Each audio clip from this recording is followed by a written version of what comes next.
नमस्कार, आप देख रहे हैं सच की खबर 24 खबर नरसिंहपुर से। प्रभारी मंत्री गोविंद सिंह राजपूत की हुई प्रेस वार्ता। शासन की योजनाओं की जानकारी प्रदान की गई। जिला नरसिंहपुर में प्रेस कॉन्फ्रेंस करते हुए जिला के प्रभारी मंत्री गोविंद सिंह राजपूत ने रोजगार गारंटी और आजीविका मिशन की गारंटी ग्रामीण जी राम जी अधिनियम 2025 संबंध में जानकारी दी गई।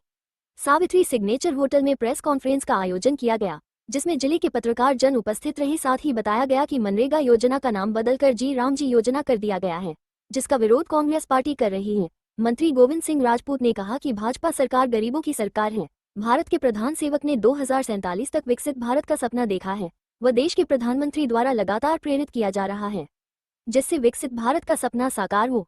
प्रधानमंत्री पूरी मुस्तैदी और भरसक प्रयास में भी जुटे हुए हैं। सफलता अवश्य कदम चूमेगी और हमारा भारत में विकसित भारत का सपना पूरा होगा। गोविंद सिंह राजपूत खाद्य नागरिक आपूर्ति एवं उपभोक्ता संरक्षण विभाग एवं जिले के प्रभारी मंत्री नरसिंहपुर से शरद नेमा की रिपोर्ट। मैं नरसिंहपुर में हूँ और हम लोग देख रहे हैं कि जब से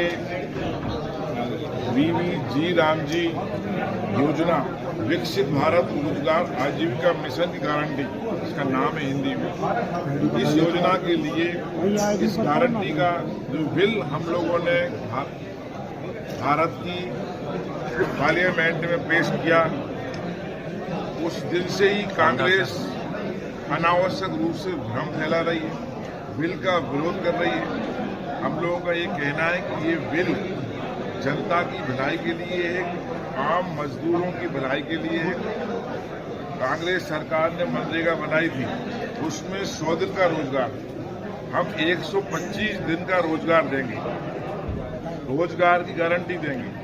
और इसमें हमने ये भी बिल में नया परिवर्तन करने जा रही है हमारी सरकार की।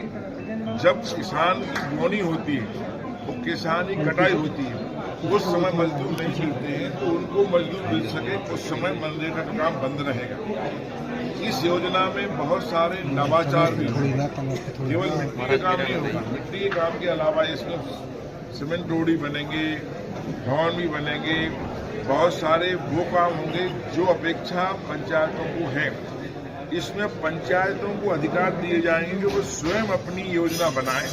योजना के बाद भारत सरकार और मध्य प्रदेश सरकार दोनों मिलकर 60-40 के रेशियो में पैसे भेजेंगे। पर्याप्त डेवलपमेंट जितना गांव को चाहिए उससे अधिक पैसा गांव में मिलेगा, रोजगार भी मिलेगा, गांव का विकास भी होगा। वो विकास आपको दिखेगा। 2047 का जो सपना है हमारे प्रधानमंत्री जी का कि विकसित भारत हो, तो विकसित मध्य प्रदेश होगा, विकसित हमारे गांव होंगे और विकसित गांव होंगे। उसी कल्पना के अनुरूप हम लोग ये योजना लाए हैं। अगर हम देखें पुरानी स्थिति, तो मनरेगा में 11,74,000 करोड़ रुपए खर्च हुए। अभी 11,74,000 करोड़ रुपए खर्च हुए, जिनमें मध्य प्रदेश में यानी पूरे देश में प्रधानमंत्री नरेंद्र मोदी जी की अगुवाई में सरकार ने 8,53,000 करोड़ रुपए खर्च किया। तो हम तो हमेशा हमारी सरकार गरीबों के साथ रही है, गरीबों के साथ है। गांव अब स्मार्ट गांव बनेंगे, ये कल्पना हमारी सरकार की है। हर मजदूर को रोजगार मिलेगा, ये योजना हमारी सरकार है। मंत्री जी, पहले जो 20% थे तो 40% हो गए, अब 40 राज्यों की वित्तीय 40 साल का असर इसलिए नहीं पड़ेगा कि हर सरकार, हर प्रदेश चाहता है कि हमारे मजदूर को रोजगार मिले। जितना बन सकेगा केंद्र सरकार सहयोग करती है, उसके बाद जो बनता है तो हमारी सरकार सक्षम है और सहयोग करने के लिए तैयार है। भुगतान की स्थिति कैसे? पहले कांग्रेस की सरकार में 15 दिन होता था, इस बार 1 सप्ताह के अंदर भुगतान कर दिया जाएगा। ये कानूनी गारंटी में दिया जाएगा। चमचमाती सफेदी और चमकते कपड़ों के लिए सिर्फ अपना गगन स्मूथ वॉश पर भरोसा करें। अपना गगन स्मूथ वॉश, सफेदी और चमक का नया नाम। दाग हटाए, रंग चमकाए, सफेदी लाए। अपना गगन स्मूथ वॉश, सफेदी और चमक का नया नाम। दाग हटाए, रंग चमकाए, सफेदी लाए। चमचमाती सफेदी और चमकते कपड़ों के लिए सिर्फ अपना गगन स्मूथ वॉश पर भरोसा करें।